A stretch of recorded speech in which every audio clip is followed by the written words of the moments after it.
ആരിത് ശോശക്കുട്ടിയോ? എപ്പ എത്തി ഷിക്കാഗോ ഇന്ന്? നമ്മുടെ പെമ്പർനോത്തിയുടെ നേഴ്സിംഗ് ഹോം തന്നെയാണോ ഇപ്പോഴും? അവക്കവിടെ സുഖാന്നോ? ആരാ? അപ്പോ ശോശക്കുട്ടി അല്ലേ? എന്നാ പോ. പോ. ആ പോട്ടെ. ഒരേപോലെ ലോകത്ത് 9 പേര് കാണുന്ന. എന്റെ അമ്മോ, അനിമൽ അങ്കിൾ. നീ പറയാറുള്ള ആനബോറൻ? അയ്യോ, ഇങ്ങോട്ടാണല്ലോ. ഹലോ, ആരിത്? നിതക്കുട്ടിയോ? ഇതെന്താ ഇവിടെ? ക്ലാസ് കട്ട് ചെയ്ത് കറങ്ങി കിടക്കുവല്ലേ? ഇന്ന് ക്ലാസ്സില്ല, സെക്കൻഡ് സാറ്റർഡേ. ഇവരൊക്കെ ആരാ? എന്റെ ഫ്രണ്ട്സ്. ഇന്ന് ആരുടെ ബർത്ത്ഡേ ആണ് ഒരുമിച്ച് ഇങ്ങനെ കൂടാൻ? ബർത്ത്ഡേ ഒന്നല്ല, ചുമ്മാ കറങ്ങാൻ ഇറങ്ങിയതാ. അത് കൊള്ളാമല്ലോ.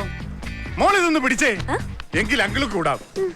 അങ്കിളിന് ഒരു കമ്പനി ആവുമല്ലോ. അയ്യോ, ഞങ്ങൾ പോവാൻ ഇറങ്ങാ അങ്കിൾ. അങ്ങനെ പോയാ എങ്ങനെയാ? മോളുടെ ഫ്രണ്ട്സിനെയൊക്കെ ഒരുമിച്ച് കണ്ടിട്ട് ഒന്ന് മിണ്ടുവോ പരിചയപ്പെടുകയോ ഒക്കെ വേണ്ടേ? ഓരോരുത്തരായിട്ട് മോൾ അങ്കിളിനെ ഒന്ന് പരിചയപ്പെടുത്ത്. അല്ലെങ്കിൽ വേണ്ട, അങ്കിള് തന്നെ ചോദിക്കാം. എന്നതാടി കൊച്ചേ നിന്റെ പേര്? പറയടി കൊച്ചേ. ധന്യ. നിന്റെയോ? മഹിമ. മോളുടെയോ? വീണ. നിന്റെയോ? മരിയ. നിന്റെയോ? താര. കൊള്ളാം, നല്ല മണി പോലത്തെ പേരുകൾ. ഞാൻ നിധിമോളുടെ മാനുവൽ അങ്കിൾ. ഇവളെന്നെ ആനിമൽ അങ്കിൾ എന്നും വിളിക്കും. അല്ല, അങ്കിളിനെ കുറിച്ച് മോള് ഫ്രണ്ട്സിനോടൊന്നും പറഞ്ഞിട്ടില്ലേ? പിന്നെ ഇവർക്കൊക്കെ അങ്കിളിനെ നന്നായി അറിയാം. ആണോ? അപ്പൊ പരിചയപ്പെടാൻ വൈകിയെന്ന് മാത്രം. അതെ. ഇത്രയും മിടുക്കി കുട്ടികളെ ഒരുമിച്ച് കണ്ട സന്തോഷത്തിൽ അങ്കിൾ എന്താ ചെയ്യേണ്ടതെന്ന് പറഞ്ഞു. അയ്യേ, ഈ ഉണക്ക ഐസ്ക്രീം ഒന്നും കഴിക്കണ്ട. നമുക്ക് നേരെ രാജിലേക്ക് പോവാം. അവിടെ ആവുമ്പോ സ്വസ്ഥമായിട്ടിരുന്ന് ലഞ്ചൊക്കെ കഴിച്ച് ഇന്നത്തെ ട്രീറ്റ് അങ്കിളിന്റെ വക. അതെ അങ്കിൾ, ഞങ്ങൾക്ക് ധന്യയുടെ വീട്ടിൽ പോണം. അവളുടെ മമ്മി ഞങ്ങൾക്ക് എല്ലാവർക്കും ലഞ്ച് അറേഞ്ച് ചെയ്തിട്ടുണ്ട്. അങ്ങനെയാണോ? എങ്കിൽ ഞാനും വരാം. ധന്യയുടെ മമ്മി ഒന്ന് പരിചയപ്പെടുകയും ചെയ്യാമല്ലോ. അത് പിന്നൊരിക്കലാവാം. എങ്കിൽ ചെറിയൊരു ഷോപ്പിംഗ്.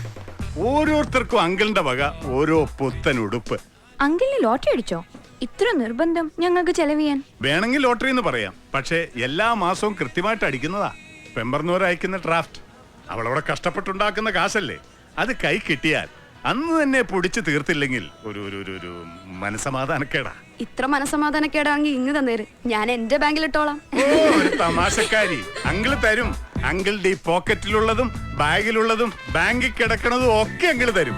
മക്കൾക്ക് സന്തോഷാവുകയാണെങ്കിൽ അങ്കിളിന്റെ കയ്യിലുള്ള അവസാനത്തെ $1 വരെ തരും. എന്നിട്ട് നയാ പൈസ കയ്യിലില്ലാതാകുമ്പോ ഒരു പെഗടിക്കാൻ വേണ്ടി അങ്കിൾ ഈ റോട്ടിലിരുന്ന് തെണ്ടും. അത് അങ്കിളിന്റെ സന്തോഷം. എന്റെ മക്കളുടെ സന്തോഷത്തിന് വേണ്ടി അങ്കിൾ ഇപ്പൊ എന്താ ചെയ്യണ്ടേ അത് പറ. ഞങ്ങളെ പോവാൻ അനുവദിക്കണം. അത് മതിയോ? എങ്കിൽ പൊക്കോ, സന്തോഷായിട്ട് പൊക്കോ. ഈ ബില്ലെങ്കിലും അങ്കിളിന് കൊടുക്കണം. ശരി. സന്തോഷായി അങ്കിളിന്. അങ്കിള് പെമ്പിള്ളേരെ മാത്രമേ സന്തോഷിപ്പിക്കുള്ളൂ. എന്നടാ? അല്ല, ഞങ്ങളുടെ ബില്ലും കൂടെ കൊടുത്താൽ ഞങ്ങൾക്ക് സന്തോഷായനെ. അതും ഞാൻ കൊടുത്തോളാം. നിങ്ങളും പോയി സന്തോഷിക്കേ. ജീവിതം എന്ന് പറയുന്നത് സന്തോഷിക്കാനുള്ളല്ലേടാ. നീ എന്തെടുക്ക അവിടെ? ശരി, ആ പത്രക്കാരൻ വരും. വന്ന പൈസ എടുത്ത് കൊടുത്തേക്കണം. കനി ഇവിടെ വയലിൻ ക്ലാസ്സിന് പോണില്ലേ അവള്? പോകാൻ റെഡിയാവാൻ തുടങ്ങിയിട്ട് മണിക്കൂർ 1 ആയി. അവളുടെ ഒരു കാര്യം. വേറൊന്നുമില്ലല്ലോ, ഇവിടെ തിരക്കാ. Okay okay mummy. ഞാൻ റെഡിയാണ്. എപ്പോഴും എന്നെ പറ്റിയുള്ള കുറ്റങ്ങൾ മാത്രം മമ്മിയോട് പറഞ്ഞു കൊടുത്തേക്കണം. ഇയാളൊരു പെർഫെക്റ്റ് ലേഡി. ഞാൻ പോവാ. ഇന്നും വയലിന്റെ സ്ട്രിങ് പൊട്ടിച്ചോണ്ട് വന്നോണം. മമ്മിയുടെ കിട്ടും. കുറ്റങ്ങൾ മാത്രം കണ്ടുപിടിക്കല്ലേ. ഒരുപാട് നല്ല കാര്യങ്ങൾ ഞാൻ ഇവിടെ ചെയ്യുന്നുണ്ട്, അതുകൂടി അങ്ങ് ശ്രദ്ധിച്ചേക്കണം.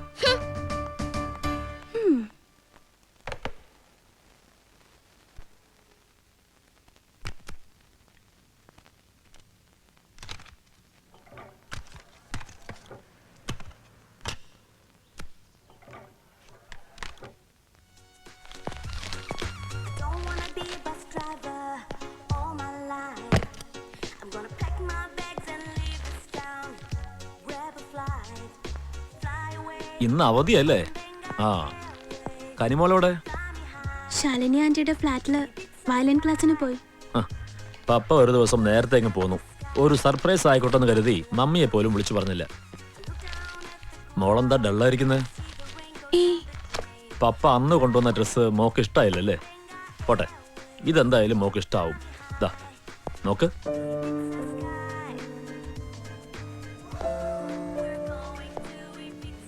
How is this? എന്താ, ഇത് ഇഷ്ടായില്ലേ? അതോ ഇഷ്ടമാവാത്തത് പപ്പയാണോ?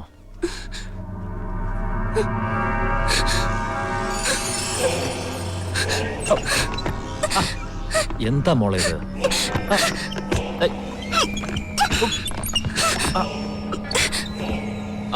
മോൾ എന്തിനാ പപ്പയെ പേടിക്കുന്നേ?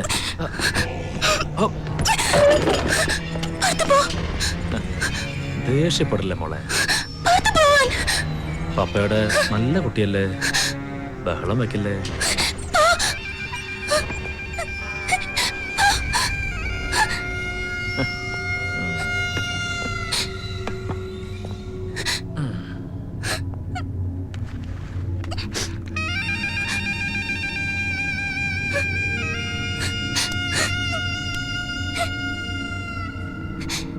മോളോട് ഇരിക്കേ,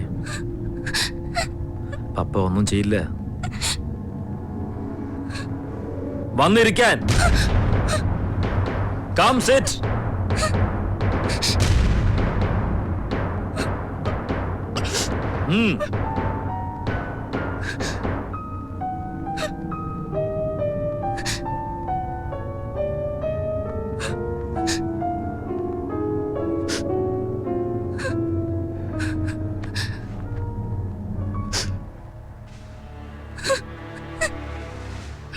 മോള് പിന്നെയും പേടിച്ചു അല്ലേ? പപ്പയ്ക്ക് മോൾ അത്രയ്ക്ക് ഇഷ്ടമായതുകൊണ്ടല്ലേ?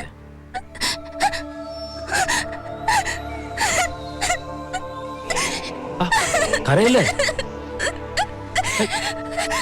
എന്തിനാ മോള് കരയുന്നേ? പപ്പ ഒന്നും പറഞ്ഞില്ലല്ലോ. Come on come on.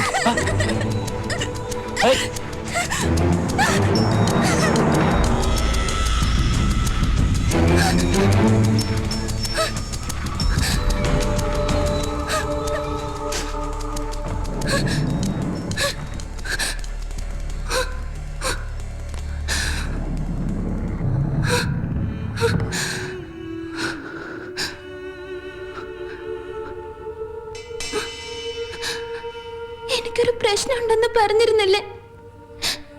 അതെന്താണ്?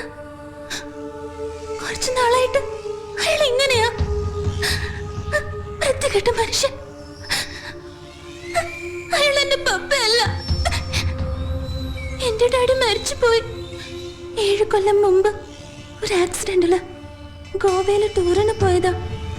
ഡാഡിയും മമ്മിയും ഞാനും കനിയും കൂടെ അയാളും അയാളുടെ വൈഫും കുട്ടിയും ഉണ്ടായിരുന്നു. അയാളുടെ ഡാഡിയുടെ കസിനാ.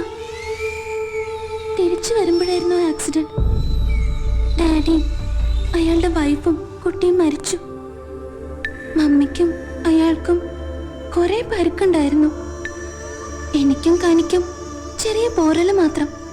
ആ ഷോക്കിൽ നിന്ന് ലോൺലിനെസ്സിൽ നിന്നും രക്ഷപ്പെടാനാ മമ്മി ഷോപ്പ് തുടങ്ങിയത്. അയാളും മെന്റലി തകർന്ന് ഡ്രങ്കഡായി. അപ്പോ റിലേറ്റീവ്സ് എല്ലാരും മമ്മിയെ നിർബന്ധിച്ചു. ഡാഡിയുടെ കസിൻ അല്ലേ, ഫ്രണ്ട് അല്ലേ, അയാളെ മാരി ചെയ്യാൻ. അന്നൊക്കെ എനിക്ക് വലിയ ഇഷ്ടമായിരുന്നു അയാളെ. പക്ഷേ